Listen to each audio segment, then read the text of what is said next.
এই কেকটা কেন এনেছো? এইটুকু কেক দিয়ে আমার বার্থডে সেলিব্রেট হবে? ক্লাসমেটদের সামনে আমার প্রেস্টিজ থাকবে? আর এই কেকের ডিজাইনটাও কি জঘন্য! ছি! সুদৃশ্য 3 টায়ার কেকটার দিকে তাকিয়ে তাচ্ছিল্যের সুরে বলল বছর দশেকের সুরজ। সে কি সুইটহার্ট, কেকটা তোমার পছন্দ হয়নি? ছোট মনে হচ্ছে? হ্যাঁ হচ্ছে। আর গায়ে যে গোলাপ ফুলগুলো লাগানো রয়েছে, ওগুলো এত স্মল সাইজের কেন? আর এত কম কেন? এই কেক আমি কাটবো না মাম্মা ড্যাডি, প্লিজ এটা ডাস্টবিনে ফেলে দিয়ে এসো। আচ্ছা সে নয় দেব, কিন্তু কেকটার ফ্লেভারও কি তোমার পছন্দ নয় সুইটহার্ট? নো মাম্মা, আর 5টা মিডল ক্লাস ফ্যামিলির ছেলে মেয়েদের মতো আমি বাজার চলতি পাতি চকলেট ফ্লেভার কেক ভালোবাসি না। ওরা তো আর আমার মতো ইম্পোর্টেড চকলেট খেতে পায় না, তাই বছরে একদিন চকলেট ফ্লেভারের নামে চিনির মতো মিষ্টি কেক খেয়ে স্বাদ মেটায়। কিন্তু আমি কি তেমন? একদমই না। কি ফ্লেভার পছন্দ তোমার? Obviously lotus বিস্কফ। Okay my dear, তাই হবে। এবার আমরা খেয়াল রাখবো যাতে নতুন কেকে অনেকগুলো গোলাপ থাকে, আর অবশ্যই যেন 5 টায়ার হয়। Love you daddy. Love you too বেটা।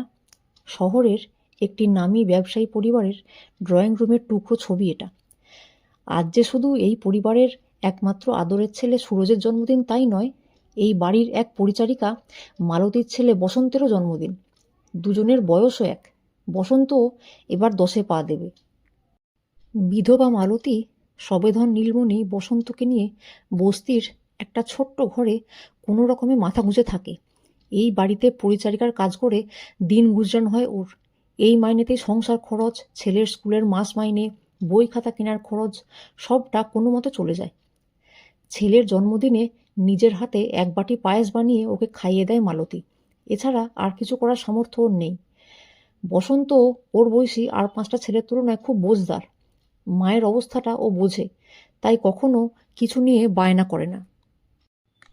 কিন্তু মালতী তো মা, ছেলের ইচ্ছে অনিচ্ছে কি ওর চোখে ধরা পড়ে না?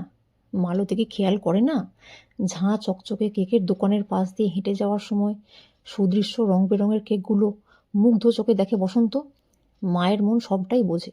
ছেলেকে জিজ্ঞেস করে, কেক খেতে ইচ্ছে করছে? বসন্তর জিভের ডগায় যেন উত্তর তৈরি থাকে। সে এক ঝটকায় বলে দেয়, না গো মা, এসব মিষ্টি খাবার আমার ভালো লাগে না। আমার ভালো লাগে পান্তা ভাত, পেঁয়াজ, একটু আলু ভাতে আর একটা লঙ্কা। ছেলের মিথ্যে ঠিক ধরা পড়ে যায় মায়ের চোখে। মুখ ঘুরিয়ে শতচ্ছিন্ন আঁচলে ভেজা চোখ মুছে নেয় মালতী। সুরজের ভাষায় পাতি কম দামি 3 টায়ার চকলেট কেকটাকে এক দৃশ্যে দেখছে মালতী। যদি একটা টুকরো মালিক দয়া করে ওকে দিতেন। জন্মদিনের দিন যদি ছেলের মুখে একটুখানি কেক তুলে দিতে পারত মালতী। অর্ডার দেওয়া নতুন কেক একটু পরেই এসে গেল বাড়িতে। নতুন কেক দেখে সুরজের খুশি আর ধরে না। এত বড় কেক দেখে মালতীর চোখ ছানা বড়া। মনে মনে বলল, এত বড় কেক খেয়ে শেষ করতে পারবে এরা, নাকি নষ্ট হওয়া বাকি কেক ফেলে দেবে ডাস্টবিনে? এই মালতী শোনো, হাঁক দিলেন সুরজের মাম্মা। আজ্ঞে ম্যাডাম। পুরনো কেকটা এখান থেকে সরিয়ে নিয়ে যাও, আর ওটা তোমরা মেয়েরা নিজেদের মধ্যে ভাগাভাগি করে নিও, কেমন? আচ্ছা ম্যাডাম। মালতীর ইচ্ছে করছিল ম্যাডামের রাঙা পায়ে প্রণাম ঠুকে বলে, আপনি মানুষ না ম্যাডাম, সাক্ষাৎ দেবী।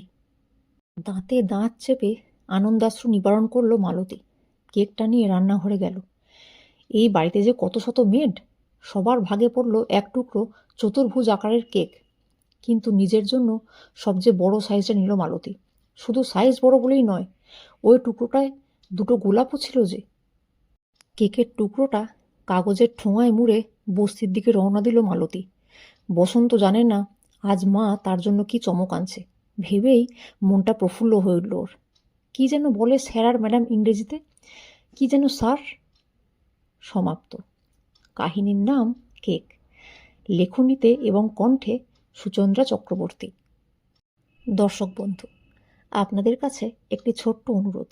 কাহিনীটি ভালো লাগলে অবশ্যই লাইক করুন, কমেন্ট করুন, শেয়ার করুন, আর এরকমই অভিনব কাহিনী পড়ার জন্য চ্যানেলটি সাবস্ক্রাইব করুন। ধন্যবাদ।